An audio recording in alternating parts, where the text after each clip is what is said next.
Contract marriage part 6। उठो अनाया, बस 5 minute और कहकर मैं वापस करवट बदलकर सो गई। मगर इस बार किसी ने मेरे गालों को पकड़कर मेरे चेहरे को हिलाते हुए तेज आवाज में कहा, अनाया इसी वक्त उठो। मगर मुझ पर कोई असर नहीं हुआ। वैसे भी 9 बजे से पहले बिस्तर छोड़ने की मेरी आदत नहीं है और अभी तो शायद 8 भी नहीं बजे थे। ब्लैंकेट को अपनी तरफ खींचकर खुद को सर तक ढकते हुए मैं बेड के दूसरे किनारे की तरफ लुढ़क गई, ताकि कोई मुझे दोबारा जगाने की कोशिश न करे। ये लड़की एक दिन मुझे पागल बनाकर रहेगी। अनाया उठो, मगर मेरी तरफ से कोई रिस्पॉन्स न पाकर उसने मुझे हाथ से पकड़कर हिलाना शुरू कर दिया। अब मैं बुरी तरह खींच उठी और वो जो कोई भी था, मैंने उसे एक किक मार दी और फिर धड़ाम से किसी के मेरे बेड पर गिरने की आवाज़ आई। नींद तो खराब हो ही चुकी थी मेरी, सो मैंने उठना ही बेहतर समझा। आंखें ठीक से खुल नहीं रही थी, मगर 2 बार आंखों को मसलने के बाद कुछ कुछ विजन से क्लियर होने लगे। एक बड़ा ही हैंडसम सा आदमी मेरे रूम में मेरे बेड के ऊपर मेरे ठीक सामने बैठा मुझे घूर रहा था। जैसे ही मुझे एहसास हुआ अभी अभी मैंने क्या देखा है, मेरी सारी नींद उड़ गई। आप मेरे कमरे में क्या कर रहे हैं? अमर, इसके अलावा और कुछ बोलना नहीं आता तुम्हें? जब मिलती हो सेम क्वेश्चन और सेम रिएक्शन देती हो। जल्दी से रेडी हो जाओ, हम किसी से मिलने जा रहे हैं। अपनी घड़ी की तरफ देखते हुए, आधे घंटे का टाइम है तुम्हारे पास। मैंने वापस ब्लैंकेट से खुद को कवर करते हुए पूछा। आपने मेरे सवाल का जवाब नहीं दिया और मैं इतनी सुबह कहीं नहीं जा रही। आपके साथ तो बिल्कुल भी नहीं। अमर, तुम्हारे पापा ने मुझसे कहा था कि मैं खुद ही जाकर तुम्हें जगा दूं, और उन्होंने ही मुझे परमिशन भी दी है कि मैं तुम्हें अपने साथ लेकर जाऊं। सो get ready fast miss Parekh. कहते हुए उन्होंने ज़बरदस्ती ब्लैंकेट खींच लिया, मगर ऐसा करने से मेरी नाइटी बिल्कुल ऊपर तक खींच गई। हद है यार, तुम ढंग से कपड़े भी नहीं पहन सकती हो, अमर सर ने तुरंत पीछे मुड़ते हुए कहा। मैंने झटके से अपने कपड़े सही किए। आज इस आदमी का खून कर दूंगी मैं। बस बहुत बर्दाश्त कर लिया। बेड पर जितने भी तकिए पड़े थे, मैंने उसी से उनको मारना शुरू कर दिया। वो अपने बचाव की असफल कोशिश करते रहे और मैं उनको तब तक मारती रही जब तक शोर सुनकर पापा ऊपर नहीं आ गए। पापा, अन्नू क्या हो रहा है? ये आप इनसे क्यों नहीं पूछते, जो सुबह सुबह मेरे कमरे में घुसे चले आए हैं? नहीं छोड़ूंगी आज मैं इनको। कहते हुए मैंने दोबारा उनको मारने की कोशिश की, मगर इस बार पापा ने मेरे हाथ से पिलो छीन ली और मुझे डांटते हुए बोले, स्टॉप इट अन्नू, मैं बिजनेस कॉल में बिजी था, इसलिए मैंने भेजा था राज को तुम्हारे पास, और तुम अभी इसके साथ बाहर भी जा रही हो। फटाफट तैयार हो जाओ। Great, I can't believe this. ये मेरे पापा हो ही नहीं सकते। ये तो मिस्टर राज सक्सेना के ससुर जी हैं। जो पापा मुझे कभी किसी लड़की के आसपास देखकर भी इनसिक्योर हो जाया करते थे, मेरे हर फ्रेंड की जासूसी तक करवा डालते थे, उन्होंने आज खुद किसी आदमी को मेरे कमरे में भेज दिया। मुझे आज भी याद है जब स्कूल में फेयरवेल के दौरान एक फ्रेंड ने हमारी एक ग्रुप पिक्चर ली थी, तब पापा ने बहाने से उससे कैमरा ले लिया और चुपचाप उसे बिना बताए वो पिक्चर ही डिलीट कर दी थी जिसमें मैं थी। मुझे कभी कहीं अकेले बाहर जाने नहीं दिया, और आज एक अनजान आदमी को मुझे अकेले बाहर ले जाने की परमिशन दे दी। बस यही दिन देखना बाकी था ज़िंदगी में। पापा नीचे जा चुके थे।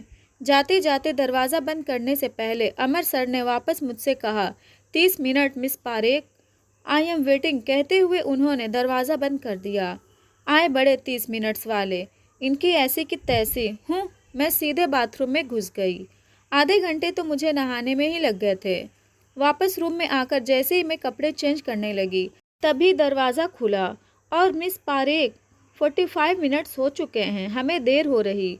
ओह शिट, कहते हुए वो वापस जाने को मुड़े।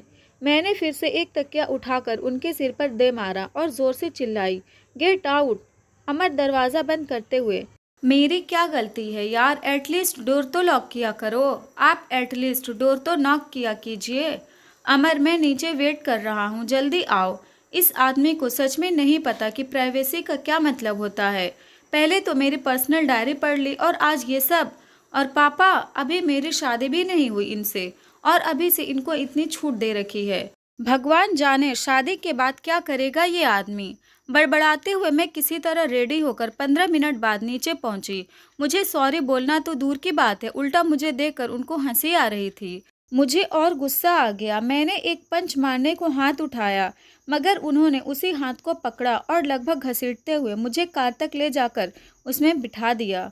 अमर, आपकी मेहरबानी से हम पहले ही बहुत लेट हो चुके हैं। जाने से पहले पापा ने उनसे कहा, मेरी गुड़िया का अच्छे से ख्याल रखना।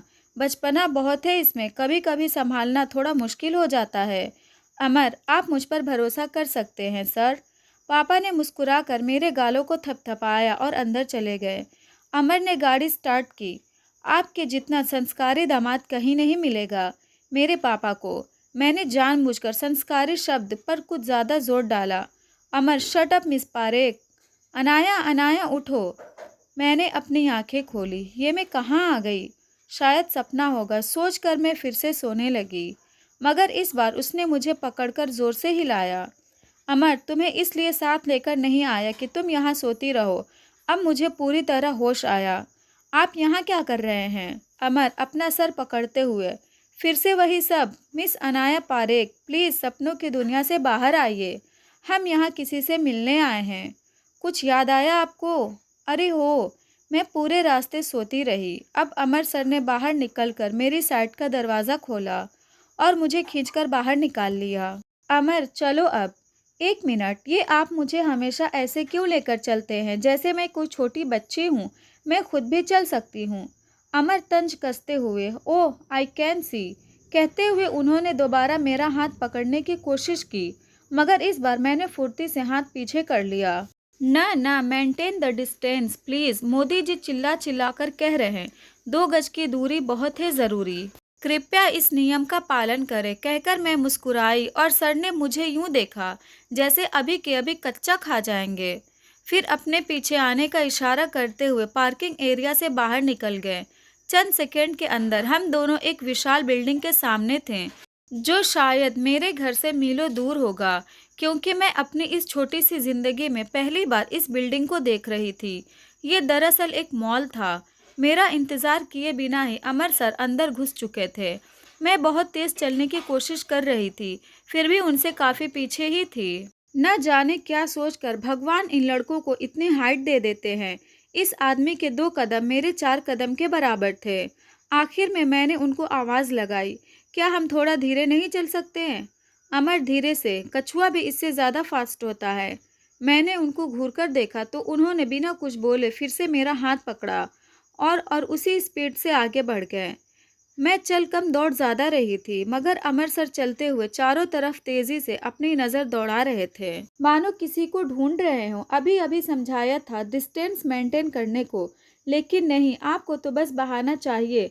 तभी पीछे से एक आवाज़ आई और बाकी के शब्द मेरे मुंह में ही रह गए। राज।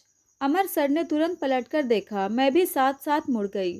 सामने जो लड़की मुझे खड़ी दिखी, उसे देखकर मुझे तो जैसे आसपास का कोई होश ही नहीं रह गया। वाकई वो लड़की इतनी खूबसूरत थी कि मैं न जाने कितनी देर तक उसे मुंह और आंखें फाड़े घूरती रह गई।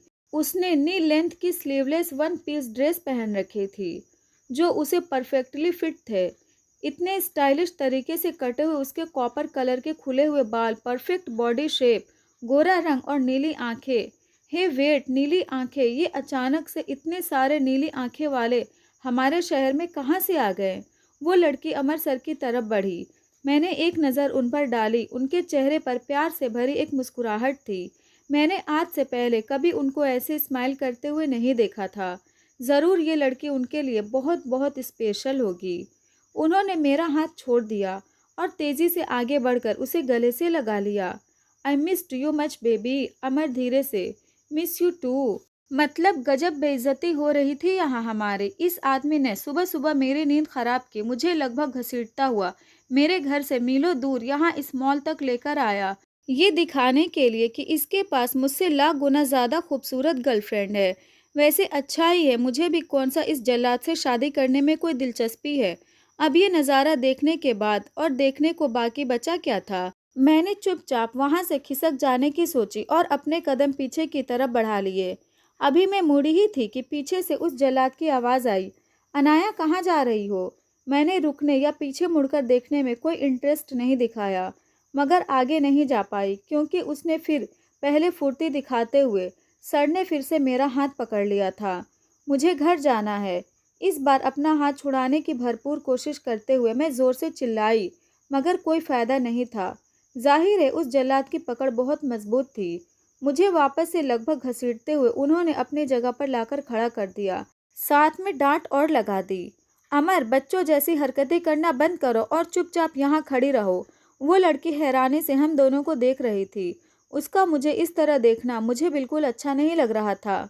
ठीक है यार, मैं मानती हूँ मैं अच्छी नहीं दिखती, मगर इसका ये मतलब थोड़े ही है कि वो मुझे ऐसे घूर घूर कर देखने लगे। हाय, उसने मेरी तरफ प्यार से देखते हुए स्माइल किया। मैंने भी कोशिश करके थोड़ी सी स्माइल दी और उसे हाय बोला, और मेरे दिल के किसी कोने में टीस उठी, हे भगवान, तूने मुझे इतना खूबसूरत क्यों नहीं बनाया। मगर मुझे बार बार ऐसे क्यों लग रहा था कि मैंने इस लड़की को पहले भी कहीं देखा है। अब अमर सर ने मेरे साथ उसका भी हाथ पकड़ा और अंदर की तरफ बढ़ गए। आदमी एक और लड़कियां दो, बहुत नाइंसाफ़ी है। इस जल्लाद को तो नर्क में भी जगह नहीं मिलेगी। मतलब हिम्मत तो देखो, अपने मंगेतर को अपनी गर्लफ्रेंड से मिलवा रहा है। जल्दी ही हमें हमारी टेबल मिल गई। हमने अपना अपना खाना ऑर्डर किया। वो दोनों तो अपनी ही दुनिया में मस्त हो गए। न जाने कौन कौन से पुराने किस्से एक दूसरे को याद दिलाकर दोनों हंस रहे थे, और मैं इधर चुपचाप अकेली बैठी बस उन दोनों को देख रही थी। उन दोनों के बीच की बॉन्डिंग देखकर ही समझ आ रहा था कि दोनों कितने ज़्यादा क्लोज रहे होंगे। शायद बरसों से एक दूसरे को जानते होंगे। सो ये लड़की कौन है? उनसे मेरी तरफ इशारा करते हुए अमर सर ने पूछा। थैंक गॉड, आखिर 15 मिनट के बाद उसने फाइनली मुझे नोटिस तो किया। मैं भी मौजूद हूँ वहाँ पर, मगर ये दोनों तो खुद में ही इस कदर खोए थे कि आसपास के लोग तो जैसे इनके लिए कोई मायने ही नहीं रखते थे। इससे पहले कि मैं कुछ बोलती, अमर सर ने झट से जवाब दे दिया, ये मेरी स्टूडेंट है। वाह सर जी वाह, सही जा रहे हो आप। मत बताओ इसको कि मैं आपके मंगेतर हूँ, और शायद होने वाली बीवी भी। मैं मन ही मन गुर्रा रही थी। वो मेरी तरफ देखकर मुस्कुराई और अपना हाथ आगे बढ़ाते हुए बोली, मेरा नाम तनुजा है, but you can call me Tanu. Anaya कहते हुए मैंने उससे हाथ मिलाया।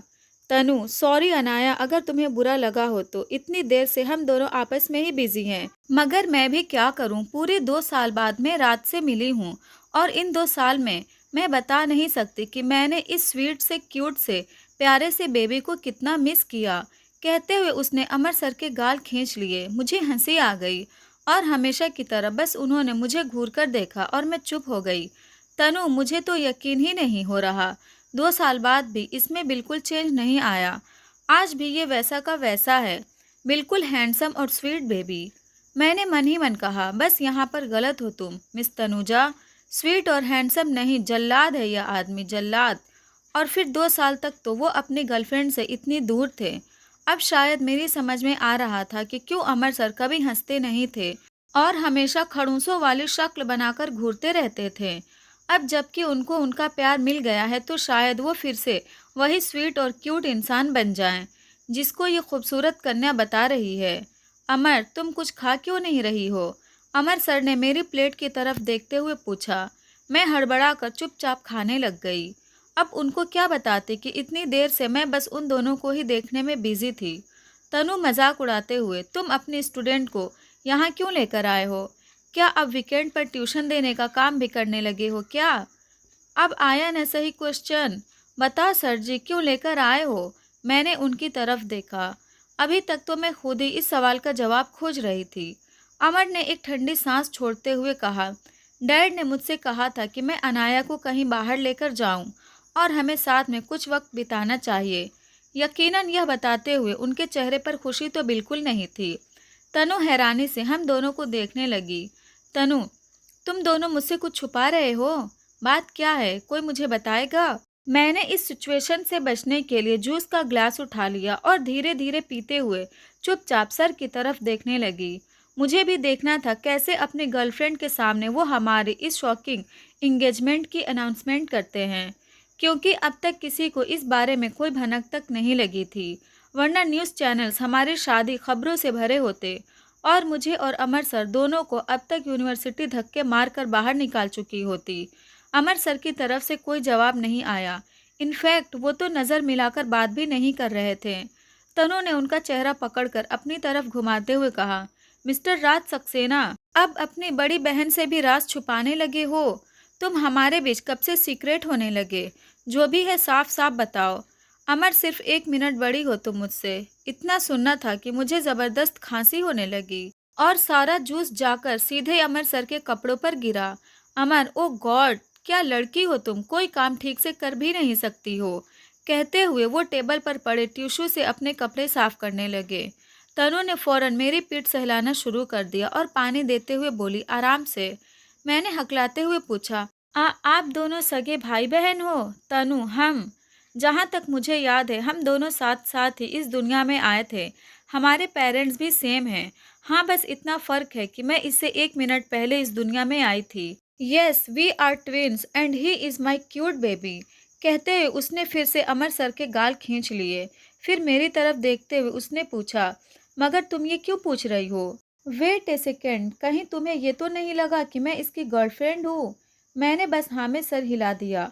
अमर सर ने लगभग बिफरते हुए मुझसे पूछा, are you serious miss Parekh? मैं कुछ बोल ही नहीं पा रही थी अब। मगर मेरी भी क्या गलती थी? मुझे क्या सपना आएगा कि ये दोनों भाई बहन हैं? उस पर तनु इतनी खूबसूरत और स्वीट है और अमर सर बताने की ज़रूरत ही नहीं कि महाखड़ूस आदमी है वो। तनु नाक भौं सिकोड़ते हुए बोली, मैं अगर इसकी बहन नहीं भी होती ना तब भी इसके जैसे बोरिंग आदमी को कभी डेट नहीं करती।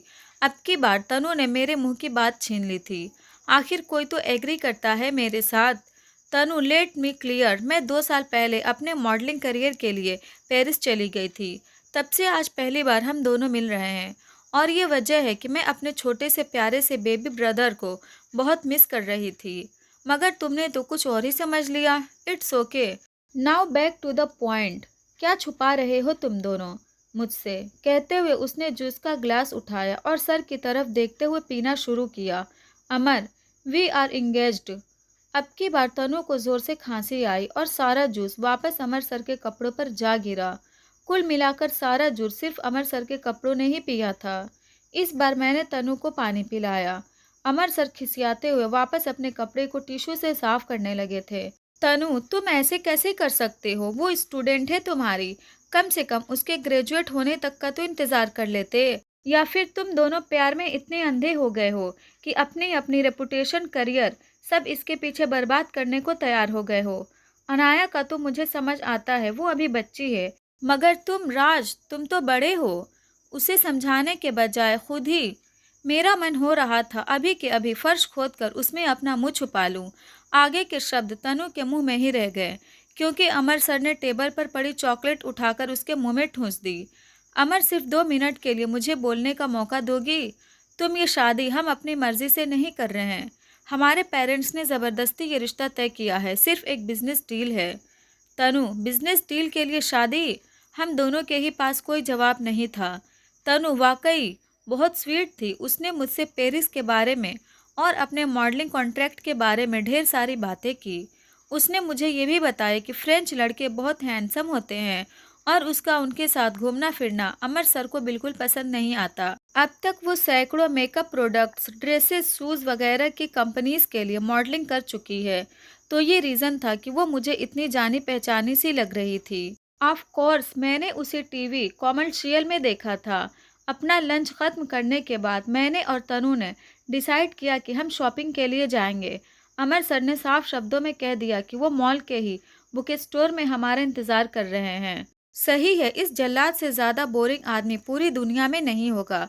मगर मुझे बाद में एहसास हुआ कि ये मेरा शॉपिंग करने का आइडिया शायद मेरी उस रोज़ की सबसे बड़ी गलती थी। आप लोग मुझे तो नहीं भूल गए ना? मैं शीज़ा, जो आपको ये कहानी सुना रही हूँ। क्या लगता है आपको, क्या होगा आगे अनाया के साथ उस शॉपिंग मॉल में? ये जानने के लिए हमारे साथ बने रहिए और स्टोरी अच्छी लगी तो इस वीडियो को भी लाइक कर दें और नए हैं तो हमारे चैनल को भी सब्सक्राइब कर लें।